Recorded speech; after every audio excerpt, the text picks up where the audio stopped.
simula kasi nung umuwi kami galing Taiwan, Day, hindi ko siya pinansin. Parang, alam mo yung parang lumalayo yung loob ko sa kanya. Ayoko na magpalika, gano'n. Parang ayoko na makipagkulab. Kasi kasi lagi mo ka tinatawag. Siguro dahil nga busy nga ako dito sa bahay. Hindi reason yun para hindi mo reach out. Alam mo kasi kung bakit? Kasi makasarili ka. Good morning, Day. Grabe naman na pag-good morning. So, dito ako natulog ngayon sa taas ng computer. Ako lang mag-isa dito. And, update ko lang, Day. Kasi, ang dami kasing nababasa ko sa comment section kapag nag-upload ako na bakit daw hindi na daw kami nagkikita ni Chris, bakit daw wala na kaming content ni Chris. Ito na sasabihin ko na talaga sa inyo. Kasi, wala namang problema. Hindi kami nagkakaroon ng problema. Hindi ko din alam kung paano ko sasabihin sa inyo. Ewan ko, kasi simula kasi nung umuwi kami galing Taiwan, Day, hindi ko siya pinansin. Parang, alam mo yung parang lumalayo yung loob ko sa kanya. Hindi ko alam hindi ko din, ewan ko lang, alam niyo yung pakiramdam na hindi ko ma-explain. And then, ito, kita nito. Tawag siya ng tawag that time sa akin nung umuwi kami galing Taiwan. Tapos, ito yung chat niya kasi napapansin niya daw parang medyo lumalaylo ako sa kanya, ganun. Hindi ko din alam wala naman siyang nagawang mali. Hindi ko lang din ma-explain kung bakit naging ganito yung nararamdaman ko sa kanya sa ngayon. Parang, kasi alam nyo, hindi na kasi kami araw-araw magkikita ngayon ni Chris. Kumbaga parang hindi ko na din nararamdaman yung gusto kong mararamdaman sa kanya. Tapos ngayong araw, kakagising ko lang. Actually, kanina pa ako nagising din. Scroll lang ako dito sa Facebook. Tapos, nag-chat siya bigla sa akin ngayon. Ito yan. Tumawag siya, hindi ko siya sinagot. Tapos, nag-chat siya na ito. Ano daw problema namin? Alam kong pupunta siya ngayong araw, pero di ko alam. Basta alam ko, pagdating niya ngayon dito, alam ko ako yung una niyang pupuntahan kasi ako yung hinahanap niya. Nag-chat siya kay Ate Love. Sabi ko, lagyan ko kinakasap niya, ate, bakit? Sabi ko, ay, wala po, ganun, wala lang. So, dahil kasi alam ko pupunta siya ngayon dito, magsiset up ako ngayon ng camera. Ito ko sa loob, dito ko sa natulog, kasi sobrang lakas ng ulan kagabi. Ang sasabihin natin is, umayaw ako. Ayoko na magpalika, ganun. Parang ayoko na makipag-content sa kanya, ganun. Kasi parang nahihirapan na ako, pagod na din ako. Like, ganun, basta. Intayin natin siya, hindi ko alam kung anong oras siya pupunta dito. Basta antayin natin siya, kailangan Intayin ko siya ngayong araw. Kahit mamayang hapon ka pa, sige, matutulog ulit muna ako. Init naman, gabi. Umulan kahapon. Mas ngayon, uminit. So, intayin na lang natin siya kung anong oras siya darating. So, let's go. Kabahan ka na, Chris. So, andito na si Chris. Ayan na siya. Di ba sabi ko sa iyo, pupunta siya kayo dito. Buksan natin. Ayan siya, Day. So, ang gagawin ko, mag-set up na ako dito ng camera na hindi niya makikita. Tagalog pa to. Alam mo, ginagalaw ko siya. Naawa naman ako, pero kailangan tayo magmamatigas. Baba na. Baba na siya. Ayan na siya. Kasama ba siya? Hinanap niya ako. Alam ko dito siya diretso. Alam niya dito ako magpapesto lagi. So, dahil nandito na. Alam ko saan ko tayo ilalagay yung camera dito. Kasi wala namang natin itatago yung camera. Sa electric pan kaya.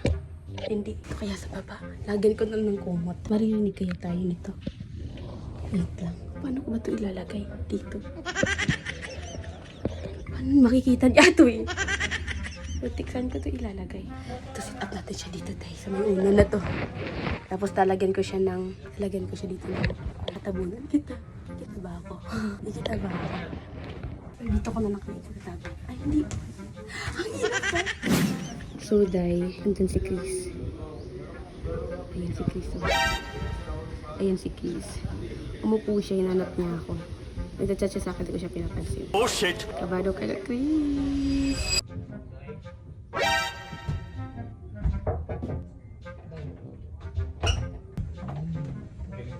Tulog-tulog.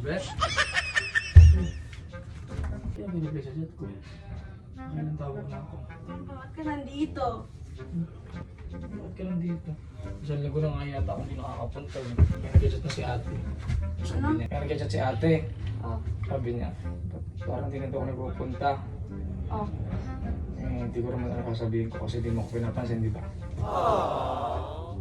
Hindi ko masabi na hindi tayo okay kasi Hindi ka naman nag-reply sa chat ko. Simula pa nung nag-Taiwan tayo, diba? Parang hindi ka naman ganong sa akin.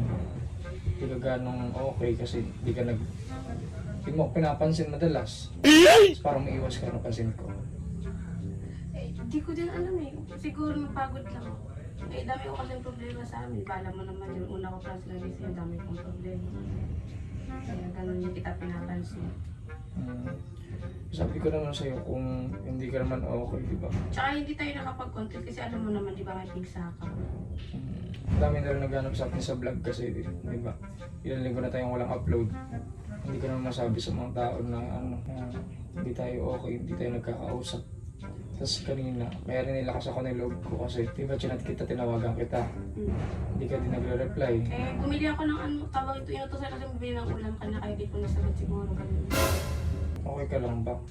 Okay lang naman ako, ikaw ba? Okay lang naman ako. Ikaw, kamusta yung paa mo? Okay na. Okay na yung pa. Kasi siguro, sorry din, kasi parang feeling mo hindi nag-iiba yung pakikitungo ko sa'yo. Hindi ko din alam, hindi ko din masabi. Pero, napagod kasi ako. Chris, napagod ako. Ikaw, nasa space. Ayaw mo na ba mag-content? Ayaw mo na ba mag-collab? Hindi naman sa ayaw, hindi naman sa umayaw ako. Kumbaga yung akin nandin, sana maintindihan mo yung side ko kung bakit nawalan ako ng gana. Ba't ka ba nandito? Dito, lagi mo ako pupunta dito. Kaya nakita pumunta dito, wala ka. Bang ay sa bagay kasi nag-arayos naman kami. Tsaka busy ako sa palengke. Diba? Isa din sa rason kasi busy ka din sa palengke, diba? Kaya hindi tayo lagi nagkikita, nagsasama, madalas na lang, minsan na lang. Anong ginagawa mo lang ng Yung ginagawa ng paraan. Pero dati kasi lagi mo akong chinachat, di ba? Siguro dahil nga busy nga ako dito sa bahay, di ba? Hindi din. Hindi reason yun para hindi mo ako i-chat, di ba? Ano ba naman yung isang minuto mo ako i-chat? Alam mo kasi kung bakit? Kasi makasarili ka. Emotional, damn it! Minsan kasi, kapag wala tayo sa camera, masakit mo magsalita kasi sa akin minsan. Oh shit, not good. Siyempre, sasabihin ko na rin sa'yo dito. Makasarili ka, ganun. Gusto mo kung ano yung masusunod. Kung ano yung gusto mo gawin, masusunod ka. Kailangan mong gawin. Hindi siguro. Hindi siguro, ganun naman talaga eh. Tinatanong ko lagi nila ate kung bakit daw hindi kita pinapansin kasi ewan ko siguro nagsimula siya sa Taiwan, ganun. Alam kong may nakita kasi ewan ko lang din. Tsaka ayoko na ng ganun, ayoko ng plastikan. Ayoko nang nagpa-plastic ka sa akin. Gusto ko yung nagpakakatutukan. Labas mo ko sino ka ganun. Hindi, ganun. Ikaw sabi ko na lang si ate para din. Kasi tinatanong din Wala naman kaya ate yung problema, nasa ating dalawa. Kaya tayong dalawa. Siyempre magtatanong din yun, magtatanong yung kung ano nangyari sa atin, kung anong... Sabi ko naman sa kanya, sabi ko kay ate, wala lang po yun, siguro busy lang si Chris, ganun. Busy din ako sa bahay. Di ba pumunta dito?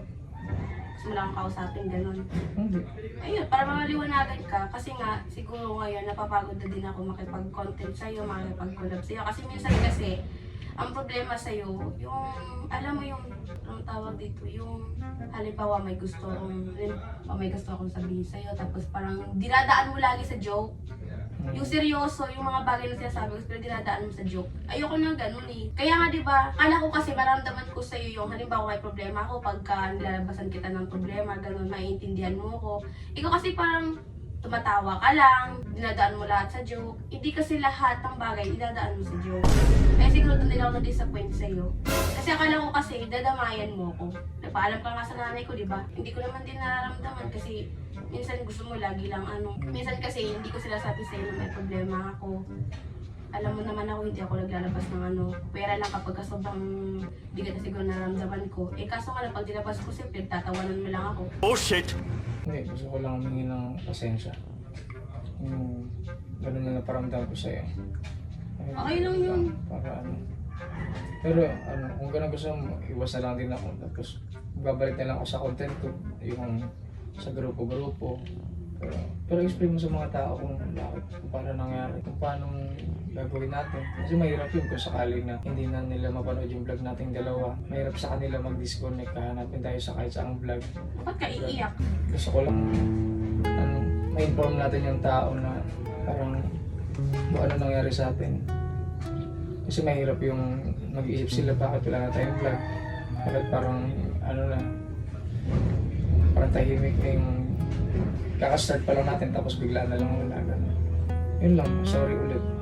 Eh, ako din sorry din. Wala ka na bang sasabihin? Pwede ka na kami. Pagod lang ako may gagawin. Aalis kasi kami mamaya eh. Sige. Punta ko lang sa lahat kung paano na ako. Bye-bye. Ingat ka.